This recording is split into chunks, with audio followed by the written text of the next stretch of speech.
بسم اللہ الرحمن الرحیم۔ السلام علیکم۔ مدینہ میں ایک یہودی تھا، وہ ملک شام میں گیا تاکہ تجارت کے لیے کچھ سامان خرید سکے۔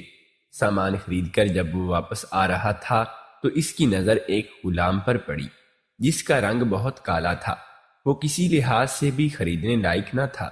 یہودی نے سوچا کہ اگر وہ اسے خرید لے اور اپنے شہر مدینہ میں جا کر مہنگے داموں میں بیچ سکتا ہے اور نفع کما سکتا ہے، چنانچہ اس نے وہ غلام خرید لیا جس کا نام سالم تھا۔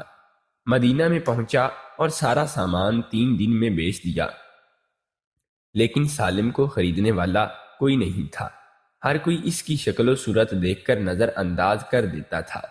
یہودی نے غلام سالم سے کہا کہ وہ سامان پکڑ کے دھوپ میں کھڑا ہو جائے تو لوگ یہ سمجھیں گے کہ غلام بہت ہی محنتی ہے اور دھوپ میں بھی کام کرتا ہے، تو وہ خرید لیں گے۔ سالم نے ایسا ہی کیا، لیکن لوگ ہوشیار تھے، انہیں پتہ چل گیا کہ یہ غلام محض مالک کے حکم پر کھڑا ہے۔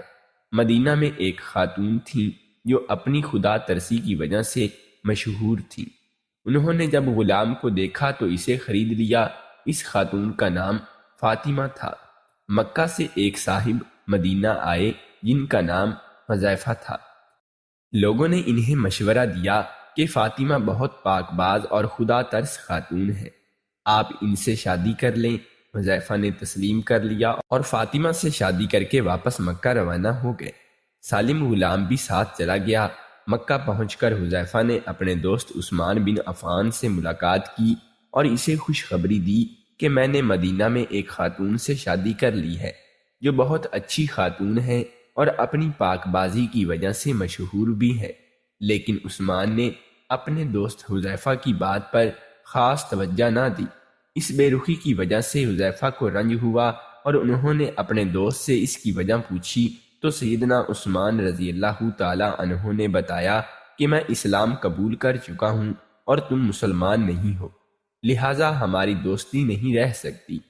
حذیفہ جانتے تھے کہ عثمان بہت سمجھدار انسان ہیں، وہ کوئی بے فائدہ کام نہیں کر سکتے، لہٰذا اپنے دوست کو کہا کہ میں بھی اسلام قبول کروں گا، اور اپنی زوجہ فاطمہ اور غلام سالم کے ساتھ اسلام قبول کر لیا۔ ایک دن آپ صلی اللہ علیہ وآلہ وسلم نے خواتین میں بیان فرمایا کہ جس میں غلام آزاد کرنے کی فضیلت بیان کی۔ فاطمہ نے گھر آ کر سالم کو آزاد کر دیا، لیکن سالم نے کہا کہ میرا ملک شام بہت ہی دور ہے، آپ لوگ بہت اچھے ہیں، اس لیے میں آپ کو چھوڑ کر نہیں جاؤں گا۔ چنانچہ حذیفہ نے سالم کو اپنے پاس رکھ لیا اور سالم کو آپ صلی اللہ علیہ وآلہ وسلم کی مجلس میں بھیجنے لگے۔ سالم قرآن کی تعلیم حاصل کرنے لگا۔ وقت گزرتا گیا، ایک بار یوں ہوا کہ وہ مسجد میں قرآن پڑھ رہے تھے کہ آپ صلی اللہ علیہ وآلہ وسلم تشریف لائے اور ان کا قرآن سن کر کہا، تمام تعریفیں اللہ کے لیے ہیں جس نے میری امت میں سالم جیسے لوگ پیدا کیے۔ اتنی بڑی تعریف تھی کہ اس سے پہلے کسی کے لیے نہیں کی تھی۔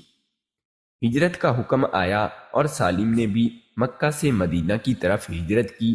مدینہ جا کر وہاں کی سب سے پہلی مسجد قباء کے امام مقرر ہو گئے اور لوگ رشک کرنے لگے کہ ایسا غلام جسے کوئی خریدنے کو تیار نہ تھا آج مسجد قباء کا امام بن گیا ہے۔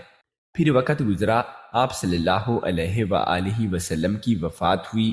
خلیفہ رسول سیدنا ابو بکر رضی اللہ تعالی عنہ کا زمانہ بھی گزرا اور امیر المومنین سیدنا عمر رضی اللہ تعالی عنہ کی وفات کا وقت بھی قریب ہوا۔ اس وقت سالم دنیا سے رخصت ہو چکے تھے۔ سیدنا عمر رضی اللہ تعالی عنہ نے فرمایا، اگر سالم زندہ ہوتے تو مجھے امیر بنانے میں کوئی مشقت نہ ہوتی، یعنی میں انہیں امیر المومنین بنا دیتا، کیونکہ میں نے رسول صلی اللہ علیہ وآلہ وسلم سے سنا ہے کہ سالم کا دل اللہ کی محبت سے بھرا ہوا ہے۔ سبق یہ ہے کہ قرآن کے ذریعے لوگوں کو عزت بھی ملتی ہے اور ذلت بھی۔ جو قرآن سیکھ جاتے ہیں انہیں اللہ تعالیٰ ایسی حکمرانی عطا کرتا ہے کہ وہ لوگوں کے دلوں پر حکومت کرتے ہیں۔ سالم جن کو کوئی غلام کی صورت میں خریدنے کو تیار نہیں تھا، انہیں قرآن نے کیسی عزت سے نوازا۔